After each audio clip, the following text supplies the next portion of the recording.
1 दिसंबर को मैंने अपने चैनल पर Tehreek Taliban Pakistan a threat for Pakistan के नाम से एक वीडियो अपलोड की थी। और इस वीडियो में मैंने बताया था कि किस तरह से तहरीक तालिबान पाकिस्तान यानी टीटीपी के दहशतगर्द दोबारा एक्टिव हो रहे हैं और फिर अब बन्नू में काउंटर टेररिज्म के सेंटर पर कब्जा हो या पिछले कुछ दिनों में केपीके में होने वाली दहशतगर्दी के वाक़यात, ये सब चीज़ें पाकिस्तान की सिक्योरिटी फोर्सेस की कारकर्दगी पर कई सवालात उठा रहे हैं। और आप ये जानकर भी हैरान होंगे कि इन सब चीज़ों के लिए पाकिस्तान से ज़्यादा अमेरिका कॉन्शियस है, क्योंकि पिछले कुछ दिनों से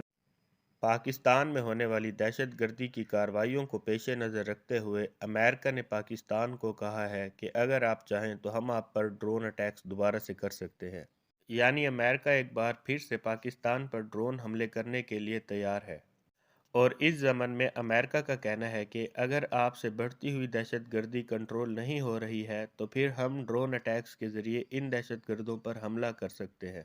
और इस बार अमेरिका ड्रोन हमले करने का जवाब ये बता रहा है कि जिस तरह से अफ़गानिस्तान में तालिबान ने अमेरिका की ही ट्रेन करदा फोर्सेस को हरा कर पूरे अफ़गानिस्तान पर कब्ज़ा कर लिया है, तो इसी तरह से तहरीक तालिबान पाकिस्तान के तालिबान भी पाकिस्तान पर अपना कब्ज़ा जमा सकते हैं। और क्योंकि पाकिस्तान एक न्यूक्लियर कंट्री है तो इसके न्यूक्लियर एसिड्स भी इन तालिबान के हाथ लग सकते हैं। लिहाजा अमेरिका अब ये कह रहा है कि मैं अब इन तालिबान को ड्रोन अटैक्स के ज़रिए से खुद ही ख़त्म करना चाहता हूँ।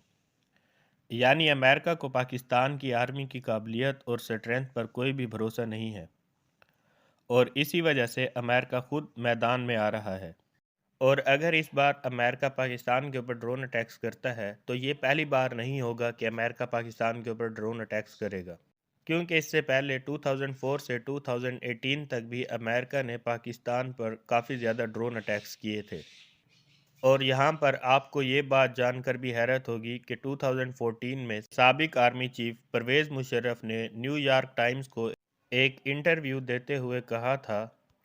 कि मैंने खुद सीआईए को इजाज़त दी थी कि वो पाकिस्तान के ऊपर ड्रोन उड़ा सकते हैं, बॉम्बिंग भी कर सकते हैं और किसी को भी इन ड्रोन अटैक्स में मार सकते हैं,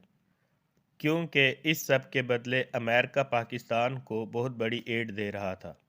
लेकिन इन सब का नुकसान उल्टा पाकिस्तान को ही हुआ, क्योंकि इन ड्रोन अटैक्स के नतीजे में पाकिस्तान में बॉम्ब ब्लास्ट होने शुरू हो गए थे। असल में जिन लोगों को अमेरिका अपने ड्रोन अटैक्स में मार रहा था वो लोग अमेरिका से बदला लेने की ताकत तो नहीं रखते थे, लिहाजा उन्होंने इन ड्रोन अटैक्स का गुस्सा पाकिस्तानी अवाम और पाकिस्तानी हुकूमत पर उतारा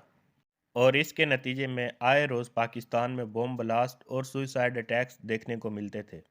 और बिल आखिर इन हालात से तंग आकर 2018 में पाकिस्तान ने अमेरिका से कहा था कि हम मज़ीद ड्रोन अटैक्स बर्दाश्त नहीं कर सकते।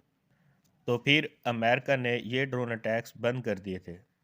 और इसके बाद हमने ये भी देखा था कि जैसे ही ये ड्रोन अटैक्स रुके तो उसके फ़ौरन बाद ही दहशतगर्दों के हमले भी रुक गए। यानी जब पाकिस्तान में अमरीकी ड्रोन अटैक्स अपने पीक पर थे तो उसी वक्त दहशतगर्दों के हमले भी पीक पर थे। लेकिन यूं ही अमेरिका ने ये ड्रोन अटैक्स कम किए तो दूसरी तरफ दहशतगर्दों के हमले भी रुक गए। और इस वक्त की मौजूदा सूरत हाल के तनाजुर में कुछ लोगों का ये भी कहना है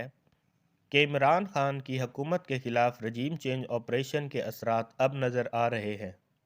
और इस ऑपरेशन में शामिल किरदार भी वाज़े होने लगे हैं। लिहाजा इस सब पर आपकी क्या राय है, कमेंट सेक्शन में ज़रूर बताइएगा।